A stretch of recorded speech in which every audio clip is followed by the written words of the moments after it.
Yan güzel. Dove con macchine che diventano industrie. Sono stati passati per la studente non capiva io avevo capito e io trovavo questa persona che nonostante nessun zawodny rozwiązał Musiałam posłać na gdzie kontrolę które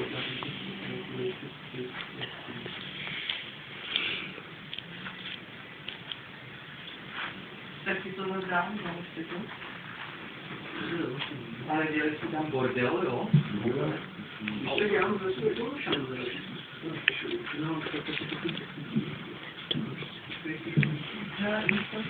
Tamhle ta červená představa, jak se má rozpídipá, jo? Hele, pozoruju, že tamhle nahoře najdeš ještě složenky z Terezy.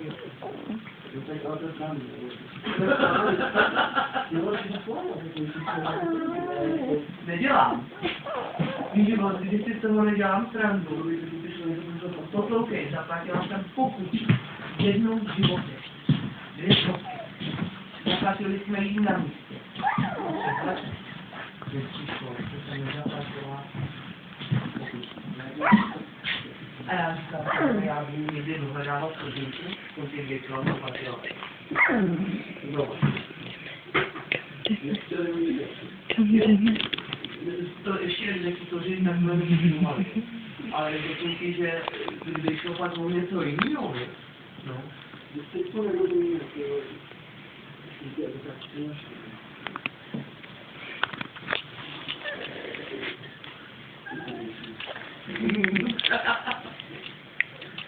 Je?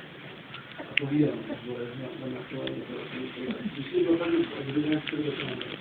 Nevím, že to udělám. A to bude prostě, to bylo jako neprávě, že to vymáhá to vlastně neprávě. To je další takové, co to dají musí kompletovat, jak by to přitom nevím.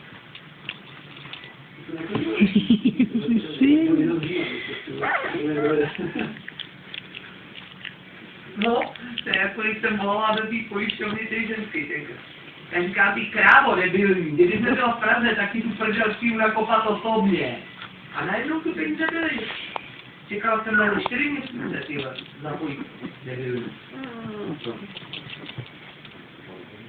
No, stejně jednou. A najednou mi přišlo, ale víc než jsem čekala. Naopak ještě jedna pojistka. Tak jsem volal jako proč? Protože ti přišly nějaký prachy a nic k tomu, že jo? Tak jsem chtěla vědět proč. No, a víš tomu, ona mi řekla, že v té době, co jsem vlastně narodila, já povídám, že už tu pojistku nemám, v té době jsem byla. No, takže naopak, jsem mi řekla, že ji jako smrtěl, no, vidíš to.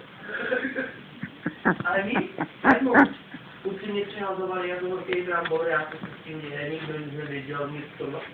Tak říkám, tak děláte si tam ze mě prděl, nebo co? To už jsem urbovala doktora, jestli to poslal ten Mirek před 3 měsíci. Říkám, takový normální.